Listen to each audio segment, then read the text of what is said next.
welcome back. Build video number 6 on the Defiant Wings, Defiant 28. I think in this video what we're going to do is work on getting the camera cut into place, perhaps melting in some channels for the wires to flow around inside the battery bay. And depending on how long we're going with it, we'll get the control horn screwed in. If you notice this here, this is these are the servos that we cut out for in the previous video. For the last hour or so, I've had them on this sweep setting on this Turnigy servo tester here. So they're just sweeping back from full range, you know, through the full range of the servo travel for, I don't know, a better part of an hour or so here. So what that does is it just ensures that these servos aren't going to fail prematurely on me. You know, no infant mortality as soon as we start flying. I've had pretty good luck with these. These are Coronas here. I don't know if you can see that. The Corona CS929MG. I've had pretty good luck with those, knock on wood. Okay. So for the FPV gear, we've got this. We've got a Foxeer. What is this? It's a Aero Micro. I like these cameras. I used them in a few quads. You know, they're really tiny. Let me see if I got a HS1177. Here's a you know, size comparison.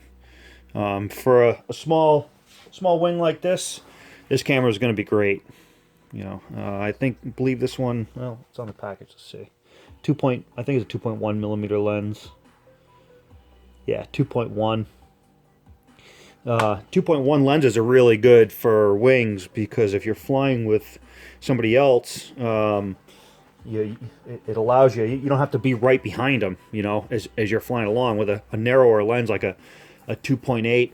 You know, you've got to be pretty. You have a small range of area behind them when you're flying behind them. With a 2.1, you can get much further out and away and still see who you're following. Same goes for proximity flying stuff too. You can see peripherally much better.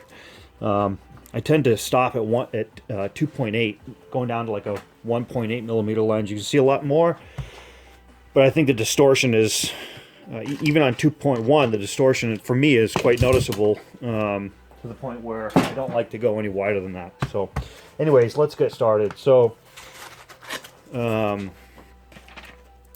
On my prototype, I cut in a straight spar straight across, and I talked to Sean about this. It's something that I hadn't really considered when I glued these spars in here, but on mine, you can see I've got a full-size HS1177 in there on the nose. Now, this prototype also had the battery bay, I believe, a quarter or 3/8 further back than on the production wings, so there's more nose meat there. But even still, you know, I put the spar quite far back, so there's tons of space there to really sink that camera in there and have it be flush. With this curved spar arrangement, there's not quite so much there ahead of the spar. Considered side mounting it, but I've never flown that, and I'm building this wing for somebody, so I don't want to have them experiment with that the first time either. So we're just going to see how well we can get it in there, right in the middle there. I may 3D print some I don't know what you call them, like little fences or protrusions there to help protect the camera. I did talk to Sean Shepard about that, and I think he's coming out with an alternative layout for this front spar. So instead of one single spar piece, it's going to be two front outer panel spars, and then one going completely across, spanning them. That'll give you some more nose meat there. So similar to the servos here, I'm just going to mark off an outline for this camera, and then slowly start cutting in and plucking. I think I'm gonna. So I just hold it there and I kind of eyeball down into it, and just give it a little bit of clearance for an outline there.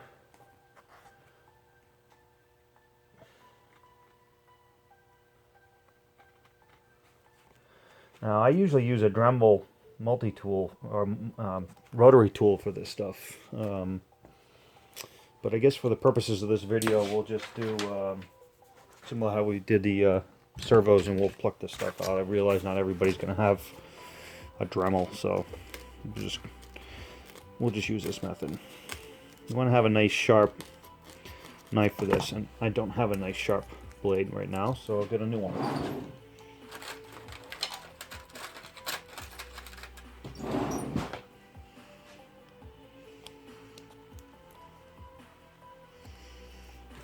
There we go, now I got a new one in, so like butter. Okay.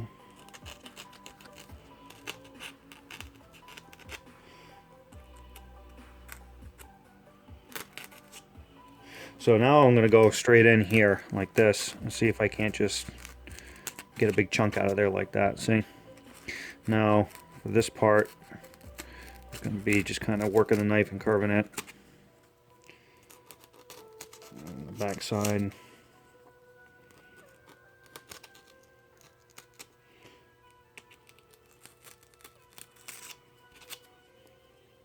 Sean has a camera mount, a 3D printed camera mount that I have not printed, so I'm installing it like this. But from what I've seen, his 3D printed camera mount works quite well. It's sized to fit a full-size camera, but I think he's got an adapter design on there for a mini or micro as well. So go and check that out if you don't want to do it this way.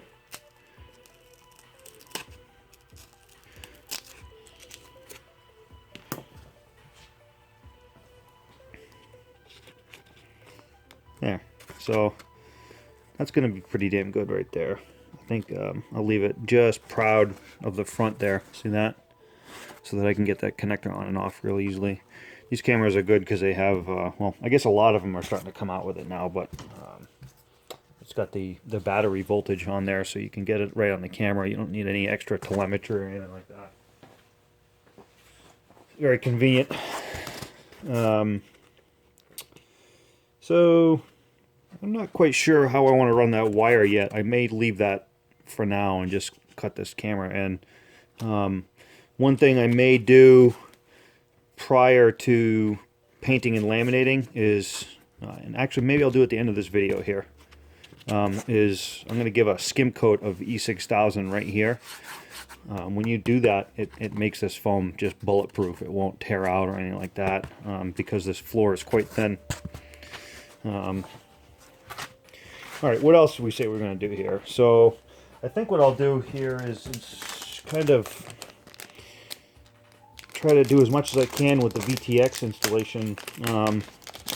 The VTX here that I'm putting in this build is a you buy a drone, UBAD, youbuyadrone.com, UBAD Mimic VTX with a MMCX connector. I think these are like 17 bucks. I got them from Heli Nation, and they're supposed to be pretty damn good. I think a max power is 200 milliwatts, but you know, again, for a wing like this, you're not really going very far, so 200 is going to be great. If you did want to do some proximity or something like that, you might want to consider something with higher power, but 200 does quite well. So the antenna is just a skew planar wheel here with an MMCX connector. It's an OmniVision antenna, again from Heli Nation. So the way I did my prototype here, let me get this Velcro strap out of the way. So that's a Unify there with an AX2 antenna with a direct UFL connection there. So I kind of sunk the VTX into the back wall of the battery bay, and it's been working really good. It gets just enough airflow to stay nice and cool. It's out of the way. It's a pretty nice clean installation. So I'm going to do the exact same thing with this Mimic. So I'm going to cut a antenna slot here.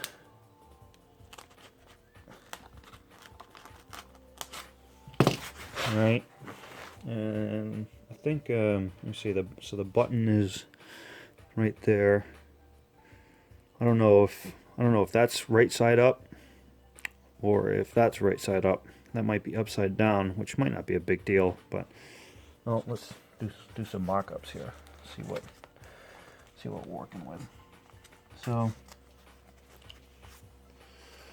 that's pretty good right there. I don't know if you can, well, you can see that there. All right, so I think I'm just gonna do that. Let me get a battery. Fly with 1800s, and the guy I'm building this for is going to fly with an 1800 4-cell too. So here's an old 1800s. Bought these in December of 2016. They have 67, 72, 77, 81 cycles on them. So get a little bit long in the tooth, a little bit crunched up. So you can see there how it's going to fit in there. If you can see that. So VTX will be right there. I think I'm going to try to sink that down into the wall just a little bit. Not much. Just a little bit. So I'm going to remove, maybe I want to leave that antenna on there. Yeah. So here's how I'm going to do this. So, torch. Okay. My all-purpose copper melting rod. Right. And my hemostats to hold the copper melting rod. So what we're going to do is heat the tip of this thing up. Going to heat the tip of this thing up till it's nice and hot, and then we're just going to get in there and just melt out some of the foam there, just to be able to sink that VTX back down in there and recess it. Give it a little bit more room for that battery to sit in there. You don't want to be damaging the VTX as you're installing and taking out the battery. I need my lighter.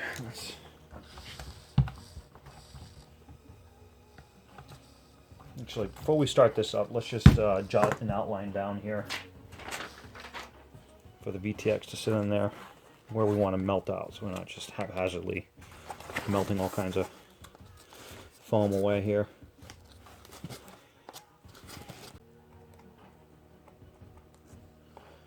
Just kind of marking out how we want this thing to sit in there. Okay.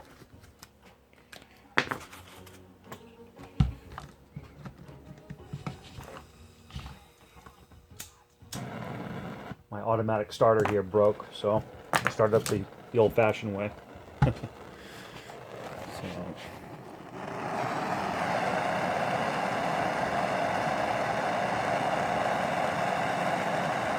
can use a soldering iron for this too, that's fine. I just don't want to break out the soldering iron and wait for it to heat up. So I'm going to get it nice and hot so it'll stay hot for a while. So it's nice and cherry red there. And now we're just going to come in and freehand that out.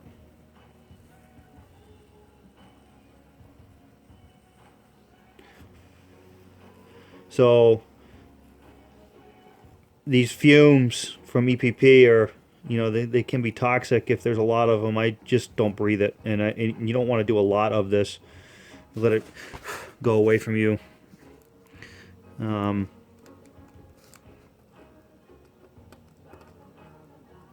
need to heat that up again. Yeah, you don't want to stand right over the spot when you're melting this stuff. You don't want to be breathing those fumes in. And you don't want to do a lot of this at once if you're in a not very well ventilated area.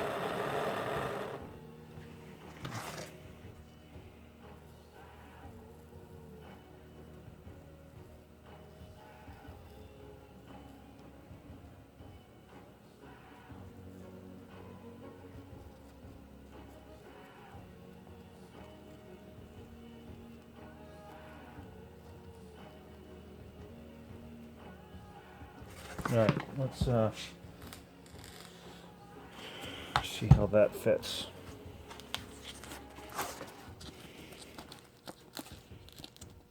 Alright, Need some more height on it. So.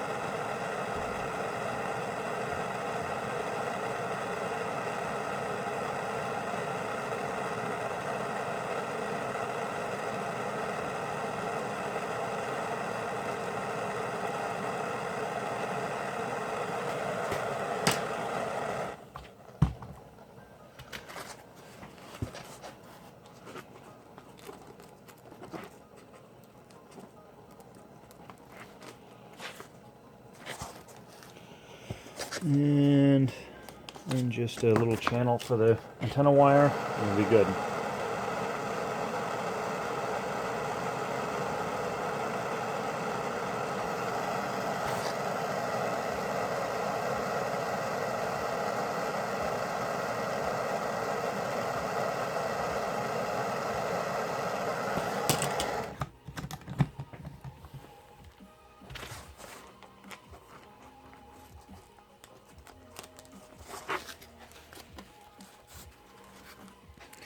So, ignoring the wires of the VTX itself, you can see how much further in there it is. See that?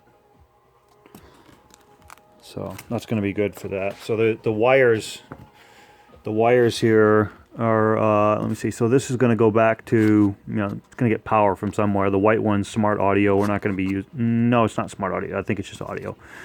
I got to go look up the wiring chart. But camera wires are going to come back down through here, around the side, and up into the VTX there. I think you can see it in the opposite direction on my prototype here. The wires came up and around here to the side, so.